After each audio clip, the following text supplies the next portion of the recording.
Do you play on a controller? Are you tired of missing hand cannon shots while jumping? Ladies and gentlemen, if you answered yes to any of those questions, boy do I have the hand cannon for you. Alright guys, what's going on? It's Wombo Combo, aka Wyatt, back again with another video, and today I wanted to talk about the Not Forgotten, a hand cannon that was ironically forgotten.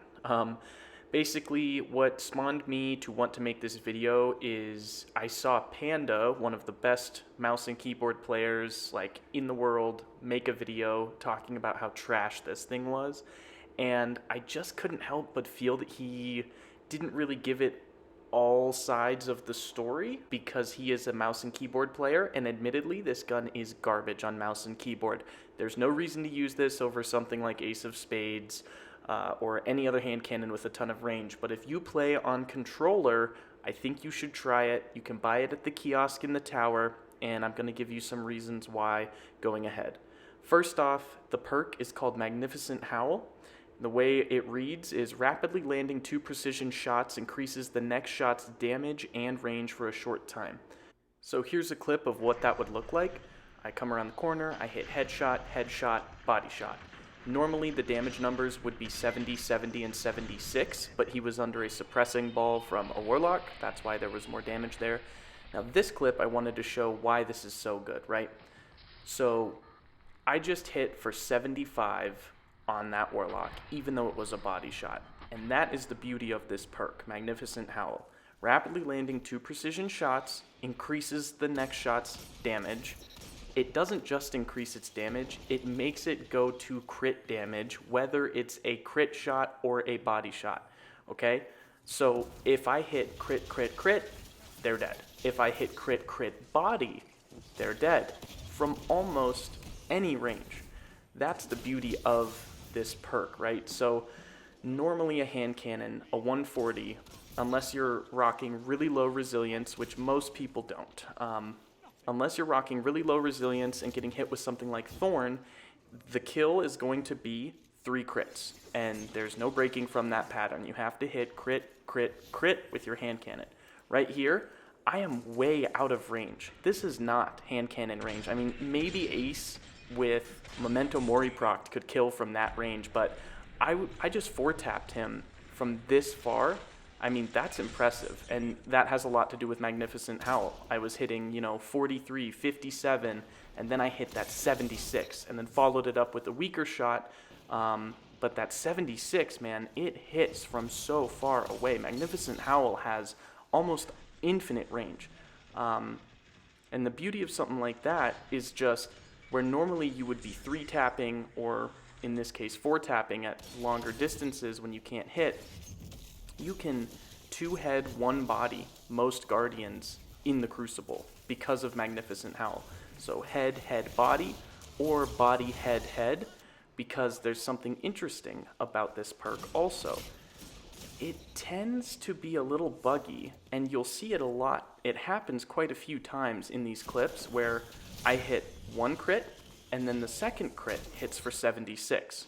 So the shot that is supposed to proc Magnificent Howl and allow me to hit for 76, for some reason, it often procs on just the second shot and gives you that damage bonus. And that extra 6 damage can make a huge difference. Like, where typically you wouldn't be able to 1 body 2 head, you can, because anyone under 5 resilience, I think, can get 1 body 2 head from Magnificent Howl procking on that second shot. And I don't know, maybe this is just a damage number glitch. I know this has happened in the past where they've had just the numbers are being wonky, but it's not actually doing that damage.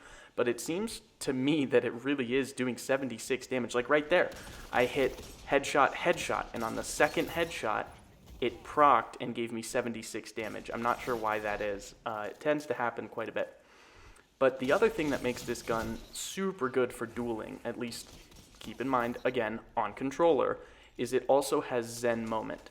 You'll see me really push the range of this thing. I am trying to use this thing outside of its intended range, but the beauty of it is as long as I'm hitting my shots, my stability is increasing, and I'm more consistent. I mean, when they're at range, if I hit 2 crits, that next follow-up shot nearly always hits. Also, something that's important to know about this gun is its aerial effectiveness is way higher than your average hand cannon. Obviously, in that clip, you saw me just toast that warlock in a well. I jumped straight over him and hip fired, and I pulled it because this thing has base aerial effectiveness that is super high compared to other hand cannons. Part of that is because it used to be part of the 180 or precision frame hand cannon family. That's why its recoil direction is 95, and it's barely even recoil, if you want to call it that. Like, this thing hardly kicks at all. But it used to be part of the precision hand cannon family, and their whole shtick is that they have Icarus grip intrinsically. So this thing also intrinsically has Icarus grip. It's built in. It has great airborne effectiveness. You can stack it with things like Lucky Pants, and it just gets even better in the air. So yeah, really what I wanted to make this video for is just because Panda has one certain view of the game, right? Mouse and keyboard, that's what he plays, that's what he knows. I'm sure if he made a video on Last Word, he would also say that it's trash and you shouldn't use that either, right? But that's because he's an M&K player. For us controller users, or scum lords as a lot of M&K players would call us, this gun is viable. This gun is absolutely viable, and that's on PC or console. I play both. I've had success with it on PC. I've had success with it on console. All of these clips are from console because that's just what I record on, but I use this thing in quick play all the time on PC and have a lot of success with it. A lot of people don't see it coming. It outranges most other hand cannons in the game. It has great airborne effectiveness, and Magnificent Howl does big damage. If you are a controller player, if you don't really care about sunset weapons, right? If you just want a hand cannon that has great stability, great range, great for dueling, 1v1s, 1v2s even sometimes, because you can carry the perk over, proc it off someone, clean up someone else, go back to the person you procced it off of. This is a great hand cannon. I do not think it's garbage. I do not think it's trash. You should absolutely give it a shot. Anyway, thanks for watching, and I'll catch you guys next time.